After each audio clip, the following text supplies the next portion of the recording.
napakaiba na may hip-hop kayo, girly dance steps. Sinong umiisip ng mga steps ito? Paano nyo pinaplano? Nagtutulong-tulong po kami sa paggawa ng step. Bawat isa po sa amin gumagawa, nag-share po kami, tapos po pa-practice po namin. Tapos approvean po ni Mars na kung okay na po ba, kung may tatanggalin pa po, kung may ikagaganda pa po.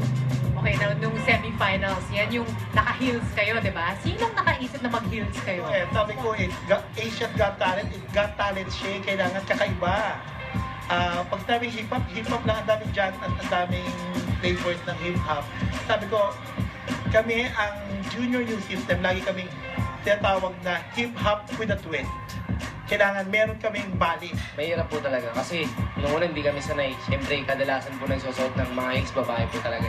Talagang pinag-igihan po namin practicein kung paano po namin ilalakad, isasayaw, tapos gagawan pa po namin ng tricks. Malaking teamwork to, no? So para kayong pamilya dito, anong trato nyo sa isa't isa? Trato po namin sa isa't isa ay magkakapatid po talaga kami. Kasi po, sa lahat po ng hirap at ginawa po sa grupo po namin, nagtutulungan po yung bawat isa sa amin para po sa pang-araw-araw na rin po namin. Dito po sa junior new system po, natuto po akong dumisiplina sa mga tao, sa oras po, kung paano pahalaga ng oras para paglaki po namin, basta nagkatrabaho po kami, napapahalagaan po namin yung trabaho po namin, nakakarating po kami ng tamang oras. Ilang kayo sumasayaw, kumakanta rin kayo, di ba? Ano ang favorite song ng Junior New System? Ang oras natin ay magkasalungat, aking hapunan ay iyong umagahan. Ngunit kahit na anong mangyari, balang araw ay makakapiling ka. Jassel Boaz, welcome to Profiles. Ang saya na nakakapagtuhan tayo ngayon. Now, after Asians Got Talent, syempre, grabe ang buhay nyo. Umiba ang buhay nyo. Anong ginagawa nyo kayo? Back to school kayo ngayon? Opo. Jassel? Bali, ngayon po, pinagsasabay po namin siya. Yung mga invites po ng show namin, tapos pag-aaral. Bali, tuwing weekends, pag may show po kami, doon po kami didiretso. Tapos pag, ano naman po siya, school pasok lang po kami. Saan ka nag-aaral? Ako po sa PMI, Maritime School po. Third year? Third year college na po. Ikaw naman, Boaz? Nag-start po ako simula po nung AGT, nakakuha ko ng puhunan sa pagtitinda nagtayo akong tindahan sa balik-balik, 20 light. Ano yun? Ano po yun? 20 pesos lang na like ng mga tao doon. Kasi yung surrounding sa paligid doon, puro tricycle driver, tapos makakayanan nila yung budget. At ngayon may anak ka, may 4-year-old Yes po. daughter ka, no? So paano nyo binabalance yung oras? Siyempre, ikaw pag-aaral bilang tatay, anak. Paano yung schedule? Nasanay na po kami kasi pag may sayo po kami, ang iniisip po namin siyempre yung kalagayan po namin na pang-araw-araw po namin, yung mga pangangailangan namin.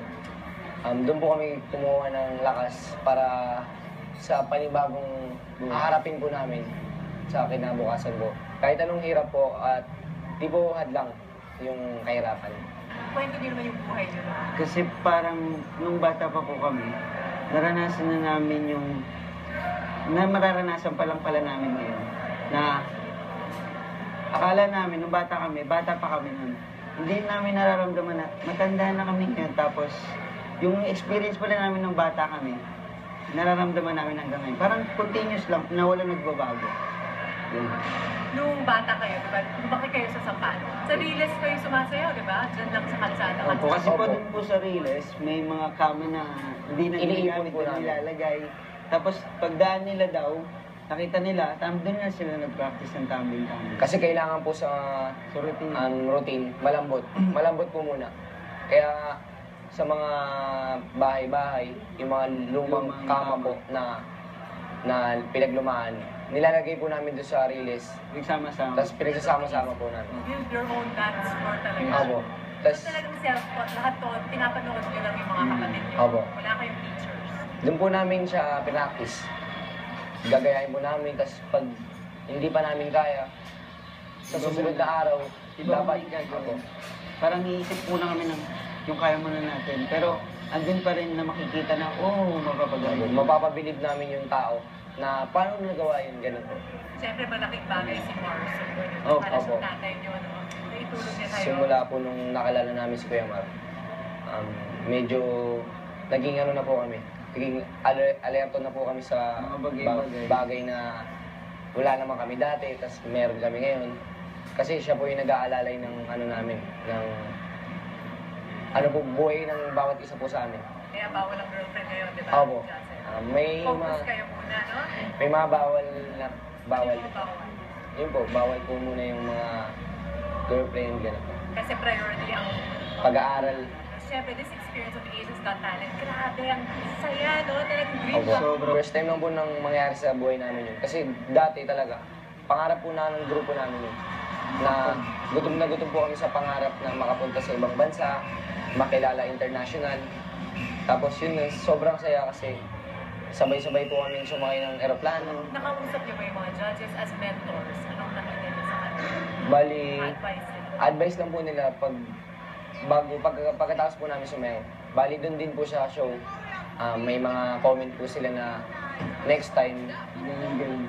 baguhin po namin yung onting routine namin, ganyan-ganyan po. As mas maganda pa dapat. Hangang-hanga sila. I remember si Vanessa, sabi niya, grabe, hindi ko kayo makakalimutan. Junior New System is a name that I'm going to remember. Golden You buzzer got pa kayo. Ano yung feeling niyo sa stage? Siyempre, after all that hard work. Kasi parang naramdaman namin na kami yung nakatungtong doon imbis na ang daming tao na makarating doon. Kami yung nakatungtong doon kasi sinasabihan ng ganun ng isa sa mga judge. Parang sobrang proud namin. Kaya naluluwa kami na Opo. solid Hindi po tayo. namin ma-explain yung mukha namin kasi parang nung araw na po yun, mismo kami, kinikilabutan po kami sa nangyayari sa ginagawa amin. namin. At ano naman yung surprise kayo one time pinadala yung pamilya niyo? Ayun, isa pa po yun, yung pamilya namin. Doon po kami naiyak kasi sa habang buhay po nila na hindi na-experience yun, kami pa po yung nagpadala sa kanila sa ibang bansa. Kasi, tas nakasama po namin sila. Yung mga ibang contestants ba, nakilala niyo rin? Did you become good friends? Opo, Yes po.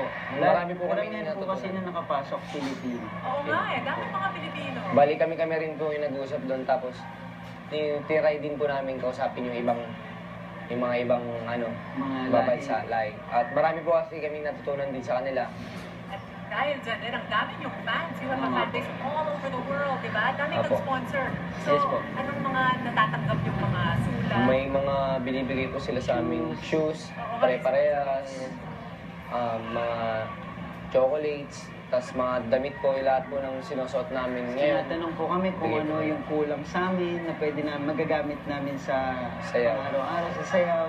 Yes po. Ano yung pinaka natutunan niyo sa lahat?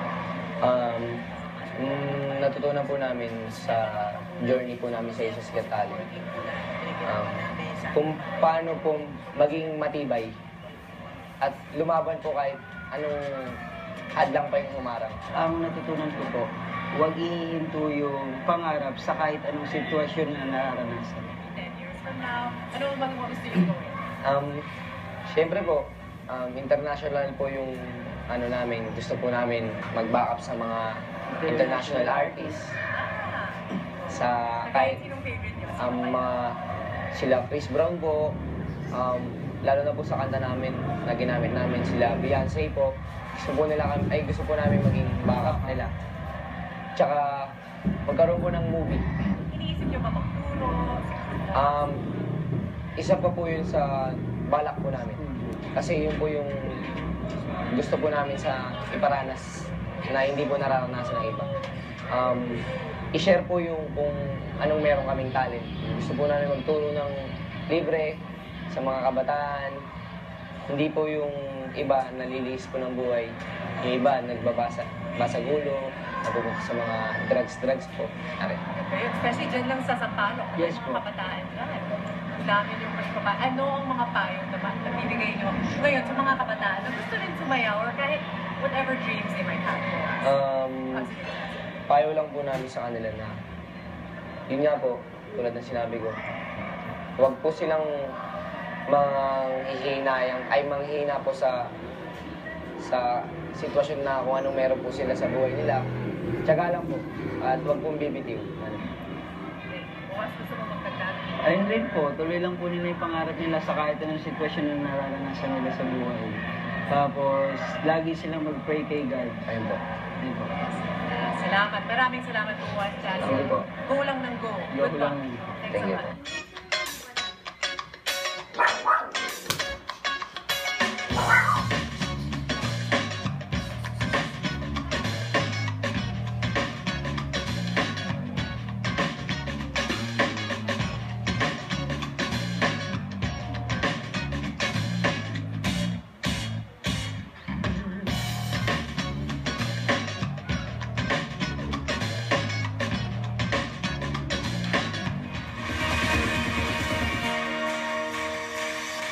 Welcome.